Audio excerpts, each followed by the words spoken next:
In a world that seems busier by the day, productivity is on the minds of many. But instead of downloading the latest time management app or forcing yourself to stay at work for hours on end, how can we use science to crack open the potential of our minds? Is there a secret to being productive? The first thing to come to terms with is that your willpower is simply not enough.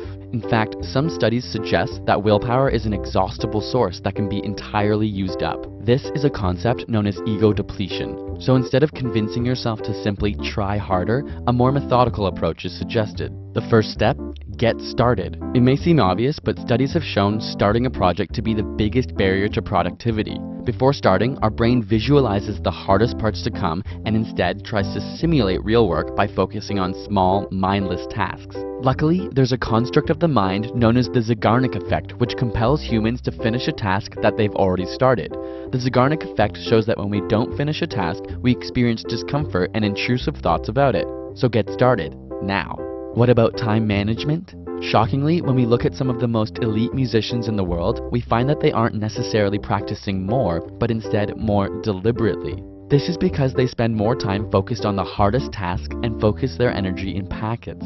Instead of diluting their effort over the entire day, they have periods of intense work followed by breaks. Not relying on willpower, they rely on habit and disciplined scheduling. Studies have found that the most elite violinists in the world generally follow a 90-minute work regime with a 15 to 20-minute break afterwards. Instead of trying to maintain energy throughout the entire day, breaking it down into sessions with planned relaxation is most effective. But how can you develop the discipline to follow this routine? One key component is giving yourself a deadline. Write it down, mark it in your calendar, and you'll be much more likely to complete your task. On top of this, create something called an accountability chart to document your progress. In one column, write the time span, and in the other, the activities you accomplished during this time.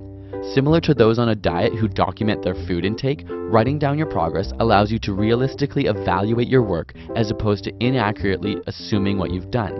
Furthermore, tracking your progress helps to avoid small, mindless work. And finally, stop multitasking. While it may feel like you're accomplishing more, studies show that multitaskers are much less productive.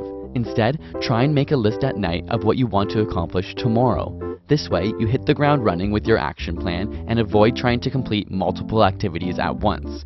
While you're at it, split up your large tasks into smaller bite-sized ones. Your brain will find these less daunting, and it will make the starting process easier. With a clear goal and action plan in mind, your productivity levels can soar to new heights. Want more tips and information on productivity? Check out Gregory Ciotti's blog, Sparring Mind.